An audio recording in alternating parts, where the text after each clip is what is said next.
saltel la yàq sa der. Mame Mbaye Niang il a souligné lors de son émission. Oui. À la RFM.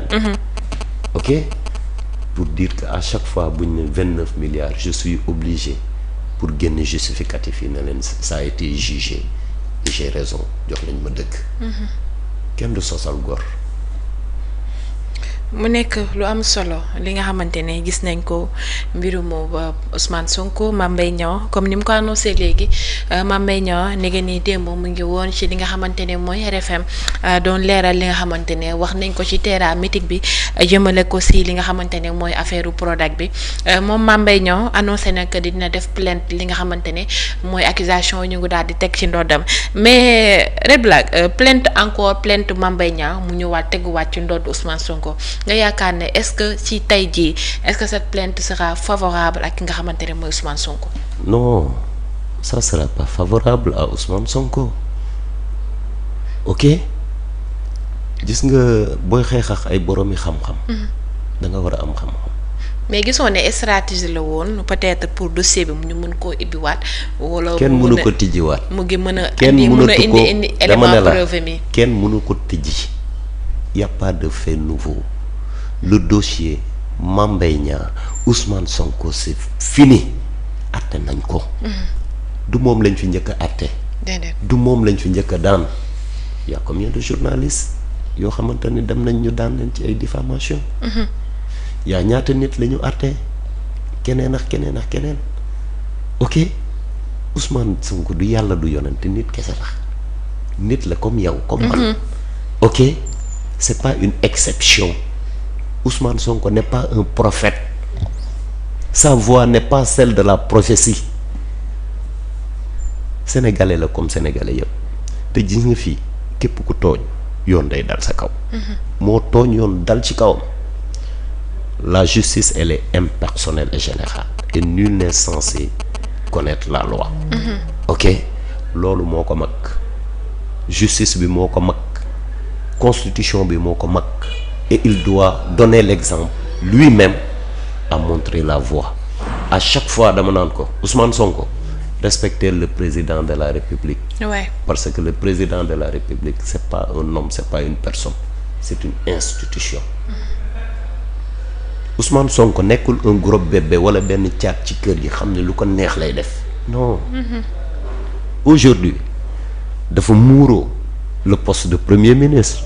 ñu fal ko en tant que le premier ministre du Sénégal mais ce qu'il ose faire kenn sañu ko def ci réew mi Ousmane Sonko li mu fi wax yépp ci réew mi kenn amul fitu wax ko kenn amul xelu wax ko.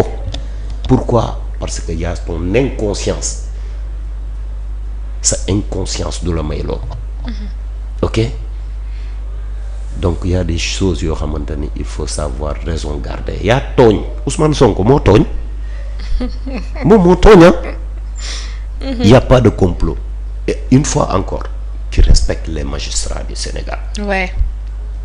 Charité bien ordonnée commence par soi-même. Tu peux pas être un premier ministre. Et en tant que même premier ministre de la République, tu dois même pas commenter les décisions de justice. Ok. Loolu mooy exemple. Ousmane Sonko doit être un exemple. Mais ce qu'il est en train de faire là, il est en train de saboter la République.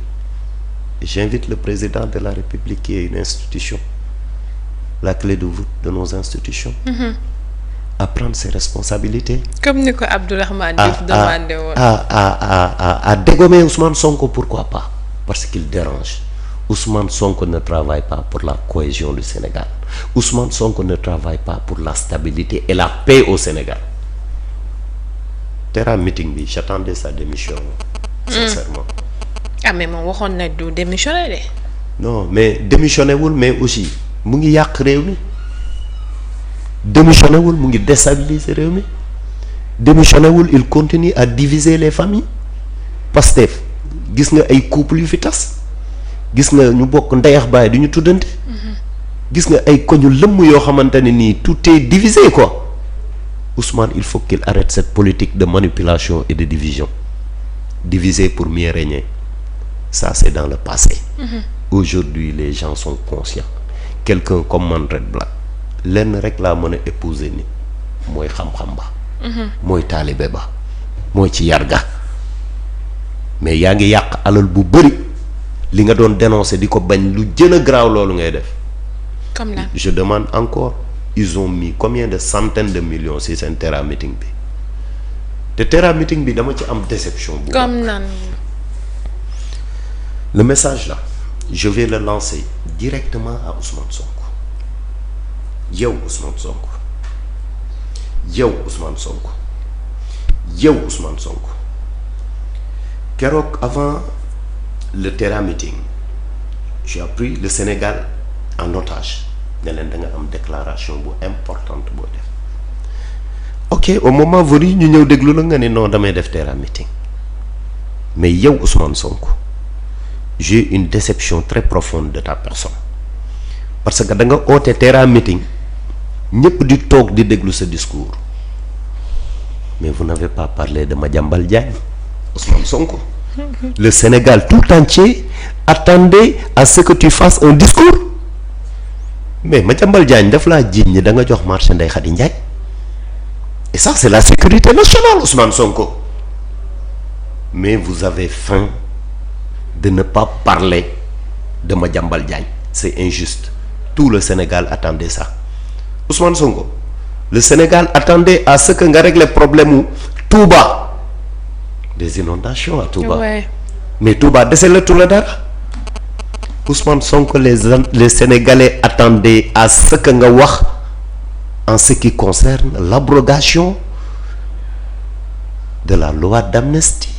Loi amnistie du Sénégalais yi ñu ngi la ci doon xaar Ousmane mais tu l'as pas fait Ousmane Sonko on est déçu parce que on attendait exactement nga wax ñu ci criminalisation de l'homosexualité parce que da nga ne boo ñëwee au pouvoir buñ la joxee assemblée moom ngay njëkk a voter c'est pas le cas Ousmane on est déçu et on peut pas diriger ce pays avec des discours on en a marre des discours Ousmane wax nga fi lu ne lépp loo wax répétition la on est déçu et moi je demande pour que vous démissionnez en fait parce que instant bi yaa ngi plombé Sénégal benn nit rek bloqué réew mi yëpp c'est pas normal Ousmane maa ngi ñaan bu dee yow mënoo démissionner maa ngi ñaan le président de la République mu dàq la Ousmane parce que ça ne va pas dañoo sonn nous voulons la paix Sénégal dañu bëgg jàmm Sénégal dañoo bëgg lekk ba suur les gens n'arrivent plus à gérer les 3 plats ndekki añ reer Sénégal wallahi al azim nit ñi sonn nañ